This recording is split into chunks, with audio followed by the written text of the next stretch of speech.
줄로 믿사옵고 예수 그리스도의 이름으로 기도드리옵나이다. 아멘. 우리 목사님들끼리 모여서 얘기하는 가운데서 우리 성도님들이 교회를 많이 빠질 때가 언젠가라고 하는 것을 얘기할 때가 있어요. 그 가운데가 무엇보다도 휴가철, 특히 7말 8초 휴가철이죠. 그래서 지금 대한민국 전국적으로 휴가 중이다라고 해서 7월 달에 세금 내고 8월 첫 주간 끼어서 휴가들을 많이 보냅니다. 그러면 교회도 아주 현저하게 출석률이 떨어지는 것을 보게 됩니다. 그럼 휴가 갔으면 휴가 가는 교회에 다녀야 되는데 그게 안 그렇죠. 그렇게 돼서 많이 빠지고 또 명절 때 물론 당연히 또 많이 빠지시고 연휴가 끼어 있을 때 성도들이 많이 빠져요. 그래서 성도들 목사님들끼리 만나서 얘기하면 이번 연휴 때 이번 휴가 때는 또 얼마나 성도님들이 많이 빠지는가 이게 좀 그런 마음이 든다고 그럽니다. 물론 저도 도시에 있을 때 그런 걸 경험해 봤습니다만 어쨌든 우리 성도님들은 휴가가 여기고 또 인터가 여기고 그래서 잘 지내시기를 바라고 감사드립니다. 무엇보다도 정말 더위가 끔찍한 더위가 시작되는 것을 느낄 수 있죠. 정말 점점 작년에는 이렇게 안 더웠는데 라고 한 얘기가 너무 쉽게 나오는, 그럼 내년에는 더 더울지도 모른다라고 하는 생각을 들면 참 힘듭니다. 우리가 또 더위가 보면은 그렇다고 그러네요. 연세가 드시면 드실수록 더위가 더 힘들어진다. 추위도 힘들어진다. 목사님 나이 들고 더위는 괜찮아요. 이런 분이 별로 젊었을 때는 잠깐 힘들었다도 회복하는 능력이 좋지만 이제 우리가 40, 50을 넘어가면서 70, 80 되시면서 회복의 능력이 전저하게 육신적으로 떨어지기 때문에 조심해야 된다라고 합니다. 그래서 옛 어른들도 여름에 가장 조심해야 될 게 뭐냐? 이 더위 먹는 일을 조심해야 된다라고 하는 것처럼 우리가 삶 가운데서 조심해지길 바랍니다. 우리가 육신의 더위보다 더 인생의 더위가 있습니다. 몸이 지친 것도 중요한 문제지만 마음이 지쳤을 때, 또 어려움이 계속 되어졌을 때에 인생의 더위가 오게 됩니다. 그래서 시간이 가면 갈수록 걱정이 줄고 평안이 충만해야 될 텐데 연세가 들어가면 들어갈수록 과거와 현재와 미래도 다 걱정하는 게 인생이다라고 하는 말씀을 듣습니다. 사랑하는 성도 여러분, 지치고 피곤한 사람들에게 힘을 주실 분은 예수 그리스도밖에 없습니다. 주님이 주시는 말씀을 통해서 힘을 얻으시기 바랍니다. 왜? 우리 주님도 지쳐보셨어요. 피곤해 보셨어요. 곤란해 보셨다라고 하는 겁니다. 모르는 사람이 이야기하는 뜬구름과 같은 이야기를 하고 우리가 이야기할 때 농사도 공무원들이 그냥 탁상해서 자리에서 앉아서 결정하는 탁상 행정이다라고 하는 말도 쉽게 합니다만 경험해보고 체험해보고 또 실제적으로 감당을 해본 분은 흔들림 없이 잘 처리를 한다고 하는 것처럼 우리 주님도 인간의 모든 어려움과 곤란함과 피곤함을 경험해 보셨습니다. 그래서 예수님은 완전한 인간이시기 때문에 그것을 경험해 보셨고 또 완전한 하나님이시기 때문에 하나님의 능력과 권세를 같이 숨기셨다라고 하는 겁니다. 오늘 예수님은 약간 인간적인 면부터 출발을 합니다. 무슨 얘기냐? 예수님이 듣기 힘든, 들어서는 가슴 아픈 이야기를 들으셨어요. 그게 누구냐? 바로 세례 요한이 죽었다. 세례 요한이 연세가 들으셔서 수완이 차서 돌아가셔도 마음이 아픕니다. 그런데 세례 요한은 어떻게 죽었죠? 바로 안티파스에 의해서 목에 잘려서 쟁반에 얹어서 죽었다라는 소식을 듣게 됩니다. 여러분, 세례 요한을 모르는 게 아니에요. 예수님은 친척이기도 하기도 하고 얼마나 큰 칭찬을 했는지 아세요? 여인이 난 자 중에 저보다 큰 이가 없다라고 하는 정말 인간 중에 최고 사람이다라고 하는 칭찬을 세례 요한에게 하셨고 특별히 깜깜하고 어두운 세상 가운데 회개하라 천국이 가까웠느니라 라고 하면서 주의 길을 앞서면서 그 길을 열었던 분이 바로 세례 요한입니다. 그러니까 세례 요한의 이 죽음의 소식을 듣고 예수님도 마음이 힘드신 거예요. 무거우신 거예요. 여러분 우리도 지난 주간에 유금수 목사님 듣으니 아이고 그렇게 고생하시니 잘 됐어 너무 기뻐 그게 하시는 분이 어디 있겠습니까? 아이고 고생하시 참 안 됐네. 아이고 참 다시 한번 우리가 회복해서 교회에서 한번 예배 드렸으면 좋았을걸 이런 저런 마음으로 생각을 하지 누가 세상 사람은 호상이라고 이야기하지만 상주들은 마음이 아프고 쓰릴 수밖에 없는데 예수님도 마찬가지였습니다. 다가오는 이 주님의 세례 요한의 죽음의 소식을 듣고 마음이 상당히 불편하고 무거웠습니다.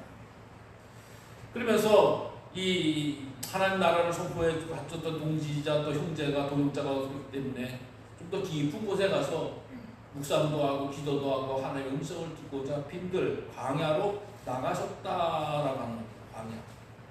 그럼 빈들이라고 하는 말은 광야라고 하는 말을 쓰는다마는 광야는 자고로 이스라엘 사람들이 거치는 땅 강건한 곳, 죽음과 메마름이 있는 곳이다라고 표현합니다. 그러나 광야는 어원적으로 보면 광야는 바로 하나님의 말씀과 계시가 있는 곳이다 라고 하는 것이 이스라엘 사람들의 뜻입니다. 여러분 은혜 받기 위해서 또 하나님의 음성 듣기 위해서 우리나라 분들은 어디로 가셨어요? 산으로 가시죠. 기도원으로 가시죠. 네. 그래서 거기 가서 쥐어서 난 소나 불을 뽑아내느니 잡아내느니 어떻게 하면서 우리가 다 이야기를 하시는 경우도 듣고 가지고 있습니다. 그럼 이스라엘 사람들은 하나님을 만나고 싶은 마음이 있으면 어디로 간다고요? 광야로 가는 거예요. 광야 갔더니 풀도 없고요, 뭣도 없고요, 다 없어요. 그냥 거칠은 땅이에요. 먼지만 날고 뜨거운 만 남아있는 겁니다. 근데 그곳에는 하나님의 음성을 듣는 곳이다 라고 하는 것이 바로 이스라엘의 사람들의 모습이었고 생각이었고 믿음이었습니다. 여러분 눈에 보이는 것, 또 귀에 들리는 것, 또 여러 가지 누리는 평화가 사람들이 누리는 문명이 편리가 하나님의 음성을 가리기 때문에 그냥 하나님만 찾고 구할 수 있는 곳 가는 곳, 이 얼마나 귀한지 알 수가 없어요. 그래서 우리가 하나님의 음성을 듣고자 사람들로부터 떨어진 곳에 찾아가고 만나는 이런 것이 되어진다라고 하는 것입니다. 자, 그런데 예수님도 이렇게 하려고 광야를 갔는데 사람들이 몰려옵니다. 나중에 인원수를 보면은 장정만 5,000명이었다. 여자와 아이 수를 뺀 수가 5,000명이었다. 몰려와도 엄청나게 몰려온 거예요. 5,000명이 있는 이 교회는 5,000명이 몰려온다는 것은 끔찍한 거죠. 우리 화도 우리 면밀히 5,000명씩 안 될 걸로 알고 있는데 제가 알기로는 다 모여도 그냥 큰 잔치가 나서 무슨 면밀이나 행사하면 큰 잔치가 되어진 거 아니겠습니까? 근데 이 5,000명이 몰려왔다라고 하는데 예수님께서 그 사람들을 보면서 어떤 마음이 드셨냐? 무엇보다도 불쌍히 여기셨다. 14절에 보면 예수께서 나오사 큰 무리를 보시고 불쌍히 여기셨다. 그럼 왜 불쌍합니까? 무리가 오는데 왜 불쌍? 내가 이제 좀 인기 좀 얻었나? 나는 인정해 주나? 나를 따른 사람이 많이 늘어나? 했는데 주님이 그 사람들을 보면 불쌍히 여기셨다라고. 나의 피곤함보다도 몰려나온 사람들의 간절한 모습, 삶 속에서 불쌍히 여기셨다라고 하는 겁니다. 여러분 주님의 마음은 우리를 불쌍히 여기신 줄로 믿으시길 바랍니다. 하나님 주님 예수님께서도 자기 자신의 피곤보다도 백성들의 불쌍함, 아픔을, 피곤함을, 곤란함을 먼저 여기셨다라고 하는 겁니다. 불쌍히 여기셨다라고 하는 말을 보면은 스핑그랑크론이라고 하는 말을 쓰는데 뭐는 얘기냐? 가슴이 미어진다. 즉 창자가 뒤틀릴 만큼 아파했다라고 하는 겁니다. 그러니까 하나님이 사람들의 모습을 볼 때 불쌍해. 그러니까 불쌍해하면 말이라도 해주면 참 다행이죠. 뭐가 불쌍해 이렇게 하는 사람도 있는데 내가 불쌍하잖아. 맞아 불쌍해. 이렇게 해도 참 귀한 위로가 되고 의미가 됩니다. 근데 말로만 그렇게 해도 못하는데 주님께서 불쌍히 여기신 것은 창자가 뒤틀릴 정도로 그만큼 아파하셨다라고 합니다. 여러분 예수님께서 이 세상에 살아가신 동안에 여러 번 불쌍히 여기셨다고 표현합니다. 그러니까 예수님은 아주 애간장이 다 끓었다라고 하는 표현을 쓰는 거죠. 어떨 때? 목자 없는 양같이 무리를 말해봤어요. 무리가 있는데 목자가 없이 살아가는 인생을 불쌍히 여기셨다. 또 두 시각 장애인을 만났을 때 불쌍히 여기셨다라고 이야기합니다. 고쳐주셨다. 나병 환자를 만났을 때도 불쌍히 여기셨다. 과부의 외아들이 장래의 행렬을 보셨을 때에 과부의 외아들을 묻으러 가는 그 장래의 행렬을 보았을 때도 주님께서 불쌍히 여기셨다라고.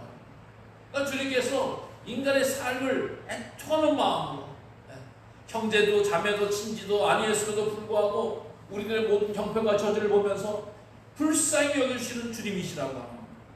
그래서 문제보다도 사람을 먼저 보셨고 죄보다도 사람을 먼저 사랑하셨고 병보다도 그들의 아픔을 먼저 보셨다라고 하는 겁니다. 그래서 주님께서는 그들을 만나서 그 중에 있는 병자들을 고쳐주셨다. 먼저 먹이는 것도 중요한 것도 아니고 말씀 전하는 것도 중요한 것. 먼저 고쳐주셨다. 병자들을 고쳐주셨다.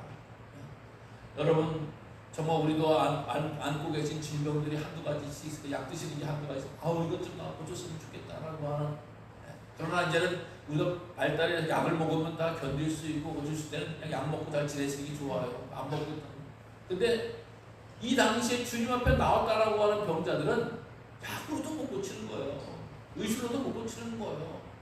고치려도 돈도 없고 재능 능력도 없는 거예요. 그러니까 그 병과 함께 그냥 고통 가운데 묶여있는 사람들을 주님께서 고쳐주셨다라고 하는 거예요. 그래서 복음은 그들의 영혼뿐만 아니라 육신도 몸도 고쳐주는 주님의 사랑을 여기셨다라고 하는 것입니다. 사랑하는 성도들, 우리 사람들은요, 사람이 웃으면 그 사람이 다 좋은 줄 알아요. 나 형편이 좀 나아졌나 봐, 마음이 편한가 봐 라고 생각을 합니다. 그러나 하나님은 다 아시잖아요. 어떤 거 우리가 사람들 앞에서 웃을 수밖에 없지만 때로는 잠을 못 자면서 끙끙 아파하는 것들, 또 누구 앞에서 내색을 못하지만 돌아서서 눈물이 찔끔찔끔 나는 것도 있잖아요. 자녀의 문제 때문에, 건강의 문제 때문에, 사업과 또 여러 가지 형편의 문제 때문에 고통받는 거 다 아시죠. 사람은 모릅니다. 웃어주면 그냥 다 좋은 줄 알아요. 그럼 하나님은 그것을, 그 넘어 있는 것을 다 아십니다. 여러분, 그래서 히브리서에서는 대제사장이신 예수는 우리의 연약함을 동정하지 못하실 리가 아니다 라고 이야기합니다. 우리 연약함을, 아픔을 동정하시고 고통함을 함께 해주시는 분이 바로 우리 예수님이시다라고 하는 겁니다. 사랑하는 성도 여러분, 그러나 우리는 그렇게 생각을 하지 않을 때가 많아요. 내가 아픈 것을 참고 견디고지 주님께서 괜히 얘기해서 이렇게 되겠어 라고 하는 생각을 간혹 하죠. 이제 내가 늙고 보니까 나이가 뭐 70, 80 되다 보니까 주님께서 내가 뭐 별로 도움이 되겠어 라고 생각할 때가 있습니다. 여러분, 그러나 주님은 우리들의 그 모습과 자격과 어떤 능력을 보고 행하시는 분이 아니라 우리 삶 자체를 불쌍히 여겨주시는 그런 주님이시라고 하는 겁니다. 우리들이 회복되는 길은, 고쳐지는 길은, 또 새로운 소망으로 나가는 길은 먼저 나를 불쌍히 여기시는 주님을 만나고 그 주님께서 주시는 은혜를 입는 일이라고 하는 것을 기억하시기 바랍니다. 사랑하는 성도 여러분, 나를 가장 긍휼히 여기시고 불쌍히 여겨주시는 주님을 만나시기를 간절히 주님으로 부탁을 드립니다. 불쌍히 고쳐주셨는데 저녁이 되니까 먹을 때가 된 거예요. 먹을 때가 지난 거예요. 어떻게 보면은. 그러니까 큰 문제가 생긴 거 아니겠습니까? 이게 어떻게 먹을까라고 얘기하니까 제자들에게 좀 찾아와라 라고 이렇게 이야기를 하니까 제자들이 뭐라고 이야기합니까? 여기 우리에게 있는데 보리떡 5개와 물고기 2마리 뿐입니다. 보리떡 5개, 물고기 2마리 뿐인데요? 이렇게 이야기하는 거는 무슨 얘기예요? 되게 많다는 거예요? 적다는 거예요? 코에도 붙일 만한 양이 안 됩니다. 5,000명을 지금 물고기 2마리와 보리떡 5개로 어떻게 하겠습니까? 요거밖에 없는데요. 한 접시도 안 되는 거예요. 그럼 맞죠? 5,000명 앞에서 먹을 거 줘야 되는데 달랑 고구마 있다라고 하면 거의 없는 거나 마찬가지죠. 그러나 주님께서는 계산하지 아니하시고 그 있는 것을 사용하시는 것을 보게 됩니다. 그랬을 때 너희가 먹을 것을 주라 라고 이야기하면서 될 때에 이거밖에 없는데요. 더 구해와야지. 시장 가서 사와라. 다시 보내라. 돈을 준비해라. 뭐 여러 가지로 명령하고 부탁해야 되는 것이 사람의 모습일 수도 있습니다. 그러나 주님께서는 그래? 가지고 와라. 가져와라. 그래가지고 사용하시는 하나님이신 것을 보여요. 여러분, 성경을 보면요, 자세히 보면 하나님께서 하시는 일이 있어요. 창조는 없는 데서 만드셨습니다. 그러나 하나님께서는 하나님의 사람에게 있는 것을 가지고 사용하셨다라는 것을 기억하시기 바랍니다. 모세 같은 경우는 지팡이가 있었어요. 그래서 그 지팡이를 가지고 홍해를 갈리기도 하고 반석을 치기도 물을 내기도 했습니다. 다윗에게는 그 어마어마한 골리앗을 물맷돌 5개를 가지고 쳤는데 몇 개를 그가 사용했어요? 하나 사용하고도 그걸 이겼습니다. 과부에게 다 먹을 것도 없는데 한 병, 기름 한 병 남은 거 가지고 그릇에 쏟아 부니까 넘치지 않게 계속 온 그릇에, 집안의 그릇에 차고에 채워주셨다라고 하는 겁니다. 오늘 본문에서도 소년이 갖고 온 떡 5개와 물고기 2마리를 가지고 사용하시는 것을 보게 됩니다. 하나님, 예수님은 없다고 푸시시는 분이 아니자 있는 것을 들여서 그것을 사용하는 큰 역사를 나타낸다라고 하는 겁니다. 사실 보리떡 5개, 물고기 2마리 보니까 그렇더라고요. 그 당시에서 먹는 수준을 알 수가 있다는 거예요. 밥 먹는 거. 여러분, 옛날 배고픈 시절에 쌀밥 먹는 집은 가난한 집이에요, 부잣집이에요? 부잣집이죠. 뭐라 해서 뭐야. 우리가 꿈에도 쏘는 쌀밥 한번 시커 먹어보는 게 소리다라고 했던 적 옛날 어렸을 때 있어요. 그러면 이게 적당히 사는 집은 어떻게 생활하냐? 쌀밥에다 뭘 섞어서 먹었어요? 보리쌀을 섞어 먹었죠. 부잣집은 쌀밥만 먹고 가난한 집은 쌀에다가 보리쌀을 섞어서 먹고, 가난한 집은 어떻게 돼요? 보리밥만 겨우 먹는 거예요. 보리밥만. 쉽게 이야기하면 그런 거예요. 물론 정말 없는 집은 굶기를 밥 먹지 않는 처럼 못 먹는 집도 많았지만, 쌀, 보리 이걸 볼 때 가난한 부잣집은 쌀밥 먹고, 적당히 사는 집은 쌀에다가 섞어서 보리쌀 먹고, 못 사는 집은 보리밥을 먹는 거예요. 근데 오늘 무슨 떡? 보리떡이에요. 이 집은 잘 산다, 못 산다? 못 산다. 당시에도 밀가루도 빵을 만들 수 있었는데 보리떡을 가지고 만들었으니까 얼마나 그 허무한 그런 음식이 되게, 거친 음식이 되겠어요. 이처럼 되어져서, 자, 그러니까 뭐 아주 별볼일 없는 일이고, 물고기 2마리다라고 이야기를 합니다. 물고기 2마리다라고 하는 겁니다. 무슨 뭐 고급 생선에 들어가는 광어우렁 저런 그렇게 하는 게 아니고 좋은 생선이 아니라 그냥 피레미 같은 거, 쉽게 얘기해서 우리 식으로 이야기하면 단무지 같은 역할을 하는 거예요. 짭조름하게 해가지고, 아니 사람이 간기가 있어야지 먹잖아요. 그러니까 보리떡 그 거친 건 놓고 간이 없으니까 절인 건지 이런 식으로 생선 절인 건지 우리 식으로 하면 깍두기가 될 수도 있고 단무지가 될 수도 있고 하여간 그런 거에다가 보리떡 먹을 때 같이 목 넘을 때 먹는 거예요. 그러니까 가난한 집의 아이가 한 끼 간단히 채울 수밖에 없는 그런 식사 양이 바로 보리떡 5개와 물고기 2마리다 라고 하는 것이 많은 학자들의 이야기가 되어지는 겁니다. 그런데도 불구하고 이걸 숨긴 것이 아니라 내어놨을 때에, 우리가 알다시피 5,000명이 되었을 때에 배불리 먹고 12방주가 남았다라고 하는 겁니다. 근데 어떻게 이게 일이 벌어졌냐라고 하는 것을 보면은 18절에 한 예수님께서 떡을 가지고 하늘으로 축사하셨다. 축사하셨다고 하는 말이 축복했다, 복을 선언했다, 또 감사했다라고 하는 이야기. 여러분, 대개 보면요, 감사하는 사람들이 어떻게 생긴 다음에 결과로 감사해요. 야, 이번에 합격하면 참 감사해야지. 이번에 벌었으면 감사해야지. 벌었으니까 감사해야지. 이렇게 생각을 합니다. 근데 주님의 방법은 어떻게 돼요? 먼저 감사하셨다. 먼저 감사하셨다. 그러니까 우리는 해결된 다음에 감사하는데, 주님은 감사한 다음에 해결하시는 것을 보여요. 그래서 우리가 늘 기도하는, 하나님 정답게 해주시면 감사합니다. 형편이 좋아지면 감사합니다. 자녀가 잘 되면 감사합니다. 라고 이야기하는데, 성경은 감사가 결과가 아니라 감사가 시작으로 시작되는 것을 보게 됩니다. 그러니까 이 감사한 후에 제자들에 나눠줘라. 나눠주고인데 얼마나 5,000명이나 다 먹는데도 줄어들지 않는 거예요. 채워주는 거예요. 즉 기적이 계속되는 거예요. 마치 이 광야에서 하늘에서 만나가 내리듯이, 메추라기가 내리듯이 약속한다라고 하는 겁니다. 만약에 주의자들이 주님 그 앞에 어떻게 나눠줘요? 불순종하거나 대들거나 또 순종하지 않았다라고 하면은 기적은 나타나지 않아요.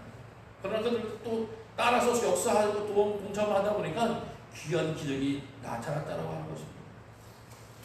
사랑하는 성도 여러분, 우리 삶 가운데 우리는 점점 자꾸 부족한 것만 보여요. 연약한 것만 보여요. 제가 살아가다 보니까 옛날에는요, 저도 잘 살았어요. 옛날에는 좀 건강했어요. 옛날에 저도 힘이 좀 있었어요. 라고 하는 분이 얼마나 많아요. 근데 지금은 잘 살지도 못하는 것 같고 힘도 없는 것 같고 경제력도 떨어진 것 같고 연세도 많아진 것 같고 라고 해서 자꾸 핑계 아닌 핑계를 자꾸 대는 게 우리 사람의 삶의 모습입니다. 여러분 인생을 다 돌아가면서 저 옛날엔 이랬는데 요즘은 이래서 안 될래요 못 될래요 라고 하는 분들의 이야기를 너무 많이 듣습니다. 그런 생각을 너무 많이 갖고 있어요. 여러분 그것이야 원하는 게 하나님 주님 원하는 것이 아니에요. 그럼에도 불구하고 주님 두 마리뿐입니다. 보이도 닭개밖에 없습니다. 라고 하면서 드리는 그 믿음, 내놓는 믿음, 그것은 하나님이 역사하시고 주님이 사용하시는 거예요. 여러분 주님께서 우리를 아직 불러가지 않으셨다고 하는 것은 내 인생에 내 삶을 사용하실 기회를 주시고 계시다는 사실을 기억하시기 바랍니다. 나이가 70이 되면 어떻고 80이 되면 어떻습니까? 재정이 또 옛날에 10분의 1이 되었으면 어떻습니까? 또 나의 건강과 힘이 줄어들면 어떻겠습니까? 주님이 원하시면 사용하시는 거예요. 사용하시는 분은 주님이시지 내가 아니기 때문입니다. 오병이어의 역사는 그것을 통해서 나타난다고 하는 겁니다. 내가 내 마음대로 쓰는 게 아니라 하나님이 사용하시도록 나를 내어보시기 바랍니다. 들어보시기 바랍니다. 함께 하시기 바랍니다. 하나님께서 크게 사용하신다라고 합니다. 어떻게 사용하십니까? 풍성하게 사용하십니다. 넘치도록 사용하십니다. 우리 또 5개와 물고기 2마리 가지고 어떻게 돼요? 다 배불리 먹고 남은 조각이 12바구니에 갇혔다. 남은 조각이 오직 딱 맞았습니다 라고 은혜 아니겠어요? 아니 딱 맞았다는 반에도 먹었다라고 하면 은혜 아니겠어요? 그렇잖아요. 물고기 또 5개가 2마리가 누구는 먹고 안 먹어서도 만약에 5,000명 가운데서 반에도 먹었으면 그게 기적이고 은혜지. 다 먹었다는 거야. 어떻게? 배불리 먹었다는 거야. 배불리. 여러분 남의 것도 공짜로 주면 사람들이 더 먹잖아요. 또 이 하루 종일 지내고 나서 배불리 먹으려면 뭘 또 5개 물고기 2마리만 먹겠습니까? 한 사람이? 더 먹잖아요. 곱을 먹어도 한 3곱을 먹어도 4곱을 먹어도 이거 배고플 일이지 같이 할 일이 없잖아요. 어쨌든 간에 풍성하게 넉넉하게 모자란 남없이 먹었다라고 하는 겁니다. 이것은 또 나름 중요한 이야기지만 하나님께서 들어 사용하시면 풍성한 은혜를 모자라면 넘치는 은혜를 주신다는 사실을 약속하고 계시다라고 합니다. 그리고 나서도 남았다는 거예요. 12광줄이. 여러분 12지라고 하는 숫자 12지파 12제자를 이야기도 합니다만은 제가 광줄이라고 하는 게 검색을 쭉 해보니까 그렇더라고요. 남자들이 광줄이라는 여러분 우리 어른들 우리나라 식으로 생각을 하면 남자들이 어디 다닐 때 광주리 같은 거 하나 들고 다니는 광주리, 요즘 지금 쇼핑백 같은 거 그런 광주리도 있고요. 조그만 광주리도 있고 어떤 광주리는 지게에 지고 다니는 광주리도 있어요. 그러니까 이 분량이 생각해 보세요. 아무리 작은 이 광주리라고 하는 거라고 쓰면 이미 바구니 정도의 사이즈가 나오는데 거기가 만약에 12광주리가 남았다. 한 광주리가 채울만 해도 보리떡 5개와 물고기 2마리 갖고도 그 바닥에까지 깔리지 않잖아요. 그게 가득하게 됐다는 거예요. 그게 12광주리가 됐다는 거예요. 자그마한 거. 근데 만약에 지게에다 지고 되는 광주리에 차가 넘쳤다라고 하면 어떻게 보면 또다시 먹어도 될 정도로 어마어마한 양이 되어지는 것이다. 그러니까 사실상 숫자와 분량을 헤아리는 것은 별 의미가 있지 않는 겁니다. 그러니까 하나님께서 풍성한 은혜를 부어주시면 인간의 계산이 수치가 합당치 않는 거예요. 다가갈 수 없는 거예요. 여러분 이런 은혜를 베풀어 주시는 하나님이시잖아요. 여러분 예수님께서도 첫 번째 기적을 어디서 행하셨어요? 가나의 어디? 혼인잔치에서 행하셨어요. 뭐가 부족했어요? 포도주가 부족했잖아요. 그래서 예수님께서 포도주를 만드실 때 그 가마리에 물을 갖다 부어라라고 해서 겨우 딸랑 딱 맞게 해줬습니까? 넘치도록 풍성하게 잔치를 축복하듯이 이 포도주가 가득했다라고 하는 것입니다. 사랑하는 성도 여러분, 그래서 주님 앞에 나오면 주님 앞에 들여지면 풍성하게 넘치게 하나님이 일하시고 행동하시고 결과로 주신다는 사실을 기억하시기를 바랍니다. 조지물러라고 하는 분이 이 기도의 응답의 비밀을 이렇게 해서 말씀 5만 번의 기도의 응답에서 기도한 건 응답됐다라고 하는 대표적인 분. 그분이 고아원을 사역을 했거든요. 영국의 고아원. 고아원 사역을 하다 보면 벌어서 합니까? 다 기부받아서 고아들을 먹이고 입히는 거죠. 어느 날인데 이 식사 시간이 됐는데 고아원의 애들에게 줄 빵이 없는, 식사가 전혀 없는 거예요. 어떡하죠 원장님, 어떡하죠? 아이들 다 식당에 모이게 하세요. 모이게 하셔서 다 앉게 하세요. 빈 접시를 쫙 놓으세요. 거기다가 기도합시다. 뭘 기도해요? 기도했어요. 어쨌든 식탁을 주시고 감사합니다 기도했는데 갑자기 밖에서 노크 소리가 들려옵니다. 무슨 노크 소리냐? 바로 빵을 실은 마차가 달려옵니다. 이 빵이 뭐 어떤 빵이에요? 그 빵집 하는 아저씨가 하는 얘기가, 아니 내가 늘 조지 밀러 목사님이 수고하고 했었는데 언젠간 제가 한번 고아원들 한번 애들 식사 대접해야지, 빵 한번 제공해야지라고 하다가 마음만 먹고 있다가 오늘에서야 작정을 하고 빵을 5개 갖고 왔습니다. 아니 전날에 무슨 뭐 보내주겠다 통지한 것도 아니고 그냥 아침 시간에 맞춰서 그냥 갖고 온 거예요. 그래서 갖다 주는 거예요. 가마처럼 그냥 가까워가지고 막 주고 가는 거예요. 그러니까 아이고 감사합니다. 또 애들 빵을 안 해서 먹겠네. 아유 우유가 좀 필요한데 라고 해서 근데 좀 이따 뚝뚝 들어오는 거예요. 왜 그러니까 하필이면 우유 마차가 고아원 앞을 지나가다 마차가 고장이 난 거예요. 근데 좀 뭐 냉방이 잘 되니까 뭐가 됩니까? 아이고 이거 갖다 줄 수도 없고 천상이 고아원에 있는 애들에게 우유라도 먹여야 될 것 같아서 갖고 왔습니다 라고 해서 빵하고 우유가 그 자리에서 해결돼서 먹었다라고 합니다. 여러분 우연 같죠? 또 뭐 재수가 좋아서 그런 것 같죠? 아닙니다. 하나님이 하시는 일은 우리가 계산할 수가 없어요. 그릴 수가 없습니다. 왜? 차고 넘치기 때문입니다. 우리의 이성과 판단과 계획을 뛰어넘으시는 분이십니다. 다만 하나님께 들어가게 되어지면 풍성하게 넘치도록 채워주시는 놀라우신 능력의 하나님이신 줄로 믿습니다. 여러분 광야 같은 인생을 살아가는 것이 또 우리 때의 모습입니다. 우리 때의 힘으로만 살아가면 참 힘들고 어려운 시절을 고박할 수밖에 없어요. 그러나 우리가 살아갈 때 은혜도 있었고 사랑도 있었고 또 하나님의 놀라운 축복이 있었음을 기억하시길 바랍니다. 그렇기 때문에 우리 믿음의 성도님들 지치고 힘들고 어려울수록 주님 앞에 더 가까이 나가시길 바랍니다. 주님을 자꾸 구하시기를 바랍니다. 주님 우리를 외면하시지 않는 분이 아니에요. 주님이 피곤하셨다니까요. 곤란하셨다니까요. 마음이 아프시다니까요. 쓰리 되는데요. 그런데도 불구하고 몰려나온 무리를 불쌍히 보셨다라고 합니다. 우리의 문제를 주님 앞에 나오면 불쌍히 보시고 그것을 위해서 길을 열어주신 은혜를 준비하고 계신다라고 하는 것을 기억하시길 바랍니다. 주님을 찾으세요. 주님 앞에 예배를 놓지 마시기 바랍니다. 힘들도록 더욱더 기도에 힘쓰시길 바랍니다. 주님이 불쌍히 여기시면 해결이 시작되는 거예요. 문제가 풀려지기 시작한다는 거예요. 그렇기 때문에 주님 앞에 이런 문제가 있는데 나에게 이것밖에 없습니다 라고 알려고 고백하고 드린다라고 하면 주님께서 놀랍게 사용하신다라고 합니다. 여러분 꼭 물질을 드려야 된다고 생각하지 마세요. 때로는 위로할 때 있으면 손 한번 잡아주더라도 이게 큰 위로가 될 수도 있습니다. 때로는 정말 답답한 마음에 불편했던 사람에게 전화 한 통해서 먼저 미안하다라고 하는 말 한마디 하더라도 또한 또 답답하고 힘들어하는 사람에게 힘내라고 한마디 하는 것이 놀랍게 큰 은혜로 역사하시게 되어진다는 겁니다. 여러분 교회를 위해서 섬기고자 할 때도 작다고 생각하지 말고 섬기는데 쓰임 내놓게 되어지면 하나님께서 큰 역사를 행하시게 되는 하나님이신 것인 줄로 기억하시길 바랍니다. 아이 작아서요, 뭐 부족해서요, 모자라서요, 그거는 내 생각이고 하나님은 그걸 통해서 크게 역사하십니다. 얼마나 풍성하게 역사하시는 것을 보는 거 아니겠습니까? 우리가 인생을 살아가면서도 수많은 위기와 환난 가운데서 우리가 잘해서가 아닙니다. 주님께서 함께 하시고 붙잡아 주셨기 때문인 것입니다. 이제 계속되는 8월의 무더위가 계속됩니다. 사랑하는 성도 여러분, 건강보다도 크신 하나님을 바라보시기 바랍니다. 형편보다도 위대하신 하나님을 바라보시기 바랍니다. 부족함보다도 풍성하게 만드신 하나님을 바라보시기 바랍니다. 그 하나님께서 우리들을 붙잡아 주시고 채워주시고 지켜주시고 인도해 주신다는 소망을 간직하시기 바랍니다.